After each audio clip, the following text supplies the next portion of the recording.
안녕하십니까. 쉬운 진로 진학 스토리 이건열입니다. 원래 오늘 학생부 분석에 대해서 설명을 드리려고 했는데 그것보다 우선 먼저 좋은 학생부가 어떤 학생부인지, 그리고 이제 세부 능력 특기 사항은 어떻게 기재가 돼야 되는지, 그리고 어떻게 전략을 세워야 되는지, 그 부분을 먼저 좀 필요한 것 같아서 오늘 거기에 대한 강의를 먼저 하고 분석법은 다음 시간에 하도록 하겠습니다.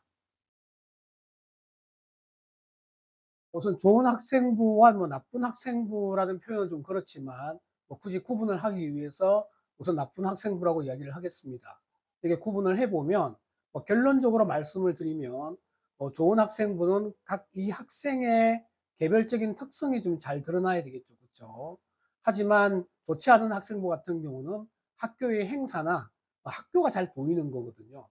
그래서 예를 들자면 창의적 체험 활동 같은 경우도 이 학생이 어떤 분야에 좀 관심이 있고, 그리고 어떤 진로 탐색 활동을 꾸준히 했는가라고 하는 부분들이 좀 잘 드러나야 되고, 그 과정을 통해서 어떻게 성장하고 변화했는가가 잘 드러나는 내용이어야 되는데, 그렇지 않은 학생부 같은 경우는 진로 활동이나 동아리 활동이나 자율 활동에서 주로 어떤 활동들을 많이 했는지 활동 중심으로 이제 기재가 되면 그것은 좋지 않은 학생부다. 이렇게 이제 설명을 드릴 수가 있겠습니다. 그 다음에 이제 과목별 세부 특기 사항도 마찬가지. 과목별 세부 특기 사항에서는 특히나 그 학생의 이제 학업 수준과 개별적인 일단 특성이 좀 잘 드러나야 되는데, 여기에서 주장보다 중요한 건 예시죠. 예를 들자면 어떤 역량이 뛰어남, 창의력이 뛰어남, 분석력이 뛰어남, 이런 것들이 어떤 선생님이 주장이 있다고 한다면 반드시 그 주장을 뒷받침할 수 있는 예시가 잘 드러나야 한다라고 하는 부분이죠. 그렇지 않은 세특 같은 경우는 수업 시간에 무엇을 배웠고 그 과정에서 어떤 활동지를 작성했고 그러니까 무엇을 했다, 학교에서 수업 시간에 뭘 했다라는 것들이 중심으로 기재가 되어 있다면 그것은 좋은 학생부가 아닐 겁니다. 요 구체적인 내용은 분석법에서 다시 한번 또 이야기하도록 하고요. 결론적으로 이제 평가자가 이 학생은 어떤 학생이다라고 하는 개인적인 특성이 잘 드러나면 좋은 학생부고, 학교의 어떤 행사나 수업 시간에 무엇을 배웠다라는 것이 중심으로 드러나면 그것은 나쁜 학생부다. 이렇게 이제 설명을 할 수가 있겠습니다. 학생의 이제 개별적인 특성이라고 한다면 이걸 나름대로 좀 정의를 해보면, 첫째는 이제 어쨌든 전공과 관련된 부분이기 때문에 관심 분야가 잘 드러나야 되죠. 그죠? 그래서 이제 무엇에 관심이 많음, 특히 또 이렇게 이제 표시가 되고 있는데, 여기에서는 관심이 많다라는 것만으로는 불만족스럽죠. 학생부 종합전형은 탐구력이 중요하기 때문에 또 관심 분야에 대해서 어떻게 탐구했는가. 물론 여기에서는 독서 활동도 이제 포함이 됩니다.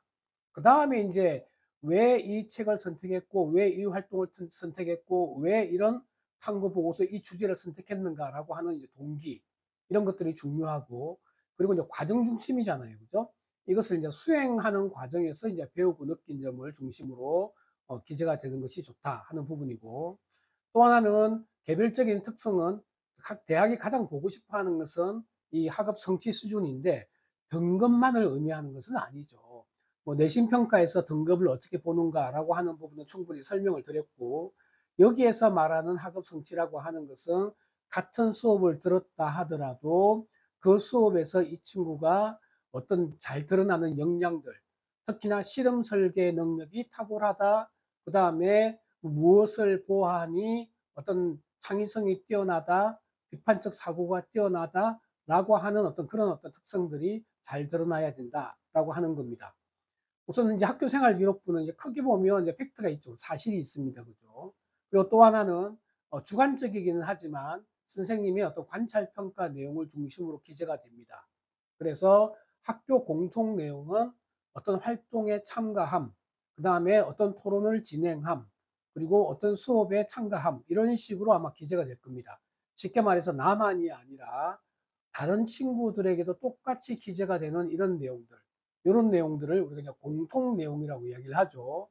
이런 내용들은 우리가 평가 대상이 아니다라고 하는 부분을 누누이 말씀드렸고, 학생부에 이제 주로 기재가 되는 부분들이 이 두 가지인데, 하나는 이제 개별적인 특성, 그리고 또 하나는 선생님이 이 수업의 과정들 또는 탐구하는 과정을 보아하니 이 친구는 이렇다라고 하는 부분인데, 글자 수가 우리가 기본적으로 보통 500자잖아요. 그죠? 500자밖에 되지 않기 때문에 많은 내용을 쓸 수가 없습니다. 그래서 굳이 이제 걷어낸다고 한다 그러면 개별적인 특성을 중심으로 좀 살아날 수 있도록 작성하는 것이 필요하다. 이렇게 설명을 드릴 수가 있고, 예를 들면 공통 내용은 언제 어떤 활동을 진행했다, 어떤 수업에 참여했다 라는 부분이고요. 그 다음에 이런 분야에서 특히 어떤 부분에 관심이 있고 이 친구가 어떤 역할을 맡아서 어떤 노력을 했다 라고 하는 부분들이 아마 개별적인 이 학생의 어떤 노력 과정이 될 겁니다. 그래서 이런 과정을 보아하니 이 친구의 어떤 공동체 역량이나 어떤 학업 역량이 어떠하다, 이렇게 이제 기재가 되겠죠. 그죠?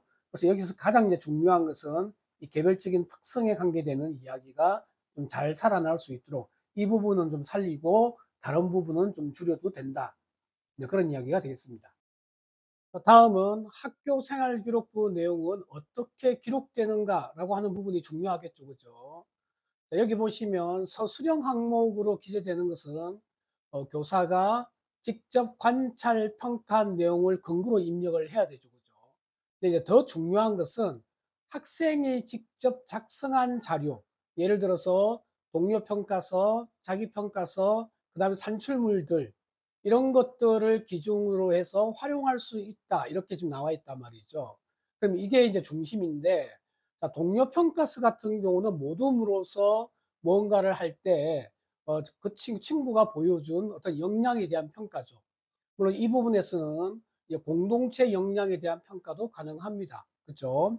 그 다음에 자기 평가서나 산출물, 소감문, 독후감 같은 경우는 직접 내가 작성한 내용이거든요. 이게 중요하겠죠.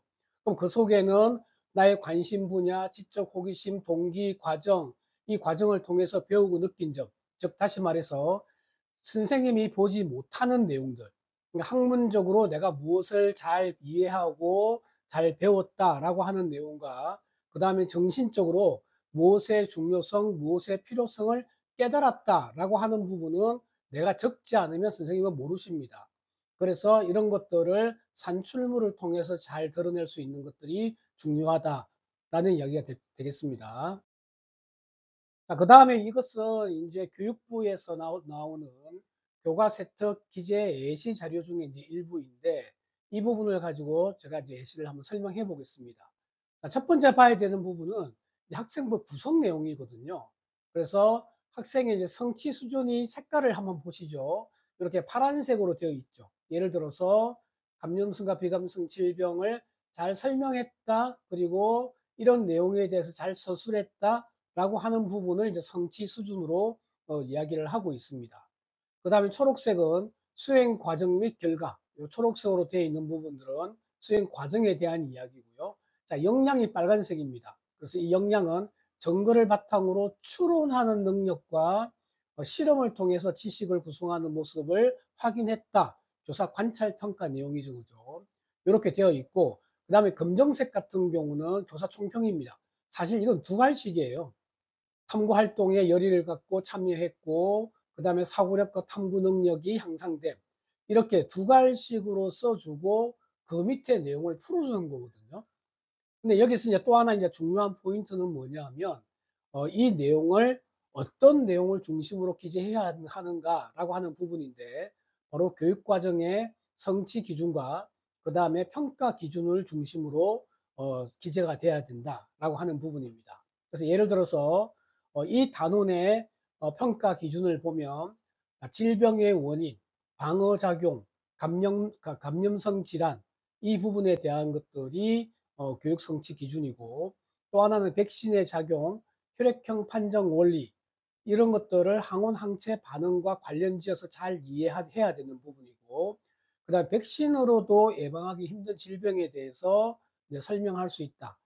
그러면 여기에 교육과정과 평가 기준을 중심으로 이 친구가 어느 정도의 성취도를 보이는가 라고 하는 부분의 예시를 여기는 담고 있습니다. 그러나 이것은 이제 교육부에서 제시한 예시 자료고, 잘 보시면 아시겠지만 나의 어떤 관심 분야나 나의 역량이 그렇게 잘 드러나지 않습니다. 그래서 그런 부분들이 또 잘 드러나게 작성을 해야 되겠죠. 나만의 이제 개인 특성, 관심 분야나 역량이 잘 드러나게 하기 위해서는 아까 우리가 뭐 자기평가서, 소감문 뭐 이런 부분들이 있었는데 수업을 통해서 내가 뭐 탐구 보고서를 썼던 토론을 했던 아니면 소감문을 작성하든 할 때 나의 어떤 개별적인 특성이 잘 드러나도록 내가 작성을 해야 되겠죠. 그죠? 자, 지금 우리가 배우고 있는 것은 항상성과 몸의 조절입니다. 즉, 다시 말해서 교육과정을 우리가 잘 먼저 이해하는 게 1번이거든요. 자, 여기는 자극과 반응과 방어작용에 대해서 배우고 있고요. 아까 예시 자료를 제가 바로 연결해서 제가 따로 한번 별도로 지금 제가 작성을 해보는 겁니다. 여기 나와 있는 키워드를 보면 뭐 이렇게 다양한 키워드가 나와 있는데 그럼 우리가 선택을 해야 되겠죠. 나는 이 많은 키워드 중에서 내가 관심 있는 질환은, 자, 개통은 무엇인가? 뭐 신경계에 대한 부분, 그리고 질병의 원인, 그 다음에 방어작용, 이 중에서 내가 이제 관심 있는 키워드를 먼저 찾아서 무엇이 세특에 잘 드러나게 할 것인가라는 목표가 중요하겠죠. 그래서 나의 관심 인체의 구조, 나는 신경계, 그 다음에 관련 질병, 여기 보시면 이런 질병들, 그 다음에 이제 방어작용 및 치료 방법, 유도 만능 줄기세포, 이런 부분들이 잘 드러날 수 있도록 나 개별적인 특성에 관계되는 이야기를 우리가 작성을 해야 됩니다. 그래서 예를 들면 평소 인체의 구조와 기능에 관심이 많고 또한 생명 현상에 또 관심이 많다라는 이야기가 먼저 이제 기본적으로 나올 거고, 자, 특히라는 말이 나만의 이야기잖아요. 그죠? 그러면 내가 이 키워드 중에 신경계 질환에 대해서 관심이 많다는 이야기를 해주고 있는 거고, 요즘에 뭐 노인 인구가 많이 증가함에 따라 가지고 알츠하이머 치매 환자들이 급증하고 있고, 나는 나중에 이런 분야를 뇌신경계를 연구해서 나중에 이런 질병으로 고통받는 사람들을 돕는 것이 나의 사명이다 라고 하는 자기 어떤 꿈에 맞는 그런 탐구 활동이 이루어져야 되겠죠. 그래서 신경계 질환의 종류와 치료 방안에 관한 연구를 진행을 했고, 이 과정에서 내가 관심 있는 치료 방법은 이런 치료 방법이다 라는 부분으로 우리가 정리를 할 수 있습니다. 정리를 하자면 뭐 교과부 그 세특 예시 자료들은 교과부 이제 이렇게 하나의 구조가 어떻게 되어 있다는 걸 보여주는 거고, 거기에는 그냥 좀 추상적인 내용들이 있거든요. 그래서 우리가 조금 더 이제 설계해야 되는 내용은 나만의 이야기, 나의 개별적인 특성이 잘 드러날 수 있도록 해야 한다라고 하는 겁니다. 자, 오늘 뭐 좋은 학생부 조건과 세특 평가 방법에 대해서 좀 설명을 드렸는데, 다음 시간에는 이제 학생부를 이제 분석하는 방법. 제가 세특 분석이라고 했다가 학생부 분석으로 바꾼 이유는 우리가 창의적 체험 활동과 세특 분석을 하는 방법을 제가 같이 설명을 해야 될 것 같아서 이렇게 지금 설명을 했습니다. 자, 마찬가지 자료 밴드 진로 진학 스토리에 제가 자료를 올리고요. 도움 되시면 구독과 좋아요 꼭 부탁드리겠습니다.